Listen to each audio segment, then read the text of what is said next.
England dumbbell പ്രസിന് എന്റെ gym ബ്രോനെ ഞാൻ challenge ചെയ്യുക. Don't try this at home. ആദ്യം 25 കിലോ ഞങ്ങൾ വാപ്പാട്ട് ലിഫ്റ്റ് ചെയ്തു. പിന്നെ 30 കിലോ ഒക്കെ പുഷ്പം പോലെ ലിഫ്റ്റ് ചെയ്തു. അടുത്തത് 40 കിലോ.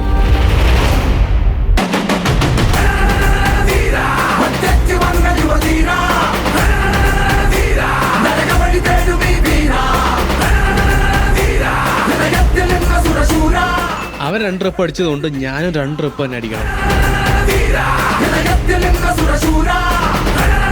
ഇനി ജിമ്മിൽ ആരും എടുക്കാതെ പൊടി പിടിച്ചിരിക്കുന്ന 50 കിലോ. ഇഞ്ചുറി വരാൻ സാധ്യത ഉള്ളതുകൊണ്ട് ബുദ്ധിപൂർവ്വം ഇതിൽ നിന്ന് പിന്മാറി. എനിക്ക് ഇച്ചിരി ബുദ്ധിപൂർവ്വമായിട്ട് ഞാൻ ട്രൈ ചെയ്യാന്ന് കരുതി. പക്ഷെ ഇത് ഒടുക്കത്തെ വെയിറ്റ് ഫീൽ ചെയ്യുന്നുണ്ട്.